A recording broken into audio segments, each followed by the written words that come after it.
قریب آ جائیے، قریب آ جائیے.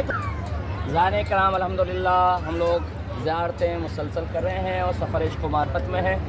اور سب سے پہلی بات یہ ہے کہ آپ سب کو معلوم ہونا چاہیے کہ ہمارے گروپ میں ماشاءاللہ بہترین علماء شامل ہیں، اور خصوصاً ہمارے بزرگان سینئر مولانا محمد سعید نقوی جو ہمارے ہمراہ ہیں گروپ میں، مولانا نقوی صاحب، یہ ہمارے سینئر رہے ہیں اور ادیب ہیں اور بہترین عالم اور بہترین قلم نگار.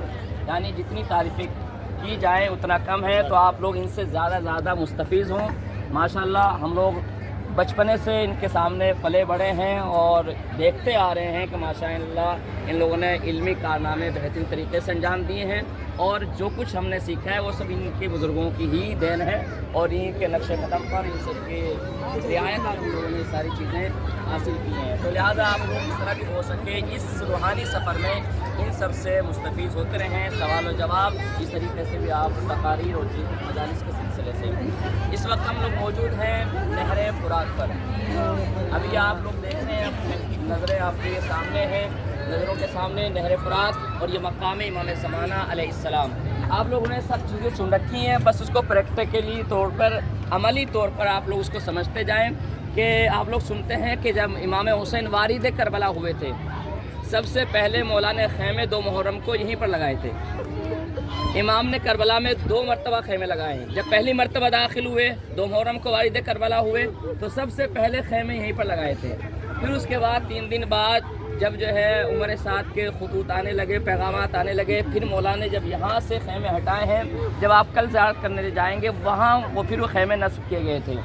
جناب زینب کے کہنے پر مولا عباس تو راضی نہیں ہو رہے تھے اور کہ کس میں مجال ہے جو ہماری اس طرف دیکھے، لیکن جناب زینب نے کہا بھیا میں چاہتی ہوں کہ آپ ایسا کریں. تو وہاں پر پھر خیمے نصب کیے گئے. تمام شہید وہیں سے ان خیموں سے آتے تھے میدان میں. اب یہ نقشہ اپنے ذہن میں رکھے. اب یہ پورا میدان تھا اور اس نہر پر قبضہ ہو گیا تھا. ٹھیک ہے، اس کو نہر القمہ بھی کہتے ہیں، نہر آصفی بھی کہتے ہیں اور نہر فرات اس کو کہا جاتا ہے. آپ لوگ سنتے ہیں مولا جب داخل ہوئے تھے کربلا میں پوچھا ہے کہ اس زمین کو کیا کہتے ہیں. کسی نے کہا نینوا، کسی نے کہا میسرا، کسی نے کہا اس کو کربلا بھی کہتے ہیں. کہ کربلا کا نام شط فرات کا نام بھی اس میں ملتا ہے. تو یہ تاریخ آپ کے سامنے. نہر القمی بادشاہ جب گزرا اس کے سامنے کربلا کی داستان بیان کی گئی کہ بچوں کو پیاسا مارا گیا، ساری چیزیں. پھر اس نے نہر کھدوائی اور اسی جگہ پر اس نے نہر پانی جاری کروایا تھا. اس وجہ سے اس کو نہر القمی بھی کہا جاتا ہے. اور نہر آصفی کہتے ہیں، نواب آصف الدولہ جو لکھنؤ کے رہنے والے تھے وہ آئے تو اس وقت پانی سوکھ چکا تھا اس کا، تو اس نے پھر یہاں کی ریت کھدوائی اور اس کو لکھنؤ بھجوایا، وہاں پر کربلا میں اس کو استعمال کرایا اور اس کو نہر آصفی بھی کہتے ہیں. اور نہر فرات، اصل نہر فرات یہاں سے تقریباً 8-10 کلومیٹر دور ہے اصل جو ہے.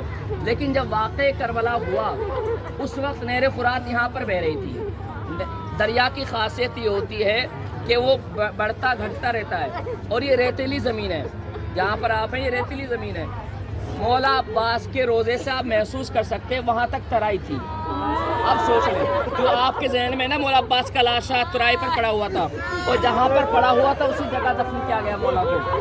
تو یہ ذہن میں رکھیں آپ کہ جب مولا کو اجازت نہیں ملی اور کہا کہ آپ پانی لے کر کے آئیں، بچوں کی پانی کی سبیل کریں، تو مولا عباس چلے ہیں مشکل سکینہ لے کر کے یہاں پر پہنچے اور یہاں سے بھر کر چلے ہیں. وہ سارے مصائب آپ کے ذہنوں میں ہونے چاہیے. اے دریائے فرات تیرا کیا بگڑ جاتا جو قطرے آب سکینہ کو مل جاتا. پانی بہتا رہا سکینہ تڑپتی رہی، پانی بہتا رہا بچوں کی سسکیاں بنتی رہی، پانی بہتا رہا لتش کی آوازیں بلند ہوتی رہی.